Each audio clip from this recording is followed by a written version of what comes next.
अस्सलामु अलैकुम वरहमतुल्लाहि वबरकातुहू।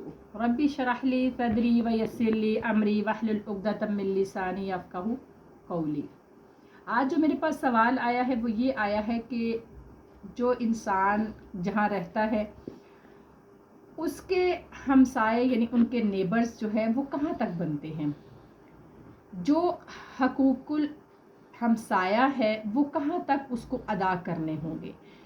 तो हदीस के अंदर आता है कि नबी सल्लल्लाहु अलैहि वसल्लम ने फरमाया कि इंसान जहाँ रहता है उसके सामने तरफ 40 घर, उसके दाईं तरफ 40 घर और उसके बाईं तरफ 40 घर और उसकी पिछली तरफ 40 घर जो है वो उसके हमसायों के हकूक़ के अंदर शामिल हैं।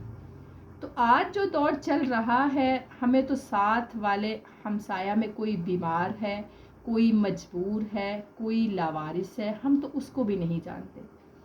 और नबी सल्लल्लाहु अलैहि वसल्लम ने फरमाया कि जिब्राईल अलैहिस्सलातु वस्सलाम मेरे पास हमसायों के हकूक़ के बारे में इतनी बार आए और इतनी वजाहत से मुझे उनके हकूक़ बताए कि मुझे ख़दशा पैदा हो गया कि कहीं वरासत के अंदर वो हमसायों के हक़ ना हो या हमसायों का हक़ अल्लाह ना रख दे। तो आज हमारा ये जो दौर चल रहा है उसमें हम अपने ही दायरे में इतने मसरूफ़ और मगन हो चुके हैं कि हम नहीं जानते कि हमारे नेबर्स में क्या हो रहा है।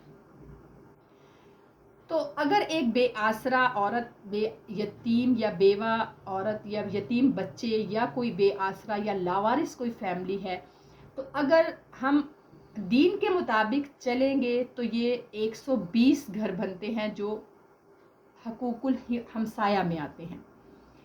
तो अगर हर घर 200 रुपया 200 रुपीज़ मंथली उस बेवारस और लावारस इंसान को देना शुरू कर दे तो ये 24,000 रुपया बनता है। और फिर उस इंसान को किसी के आगे हाथ नहीं फैलाना पड़ेगा। जब 24,000 रुपया कम से कम उसके बच्चों की कुछ फ़ीस चली जाएगी, उसके बच्चों का कुछ खाने पीने का मामला चल जाएगा, उसको किसी के आगे हाथ नहीं फैलाना पड़ेगा या वो अपने घर का रेंट देने में उसको हेल्प हो जाएगी। अगर हम हकूकुल हमसाया अदा करते हैं इस्लामी तरीके के साथ तो इसका इतना ज़्यादा एक तो अजर है, दूसरा वो बंदा जो बेचारा मिस्कीन है या यतीम है या बेवारस है तो उसकी हेल्प आउट हो जाएगी और उसको किसी के आगे हाथ नहीं फैलाना पड़ेगा। अगर हम वाकई ही चाहते हैं कि हम अपने हमसायों के हकूक़ अदा करें तो हमें चाहिए कि हम उनके अक्सर औकात जो है उनके यहाँ जाएं और उनकी मुश्किलात, उनके जो भी मामलात हैं उनको हमें सुनना और समझना चाहिए और उसके बाद उनकी मदद करनी चाहिए। ये अल्लाह और अल्लाह के रसूल का हुक्म है।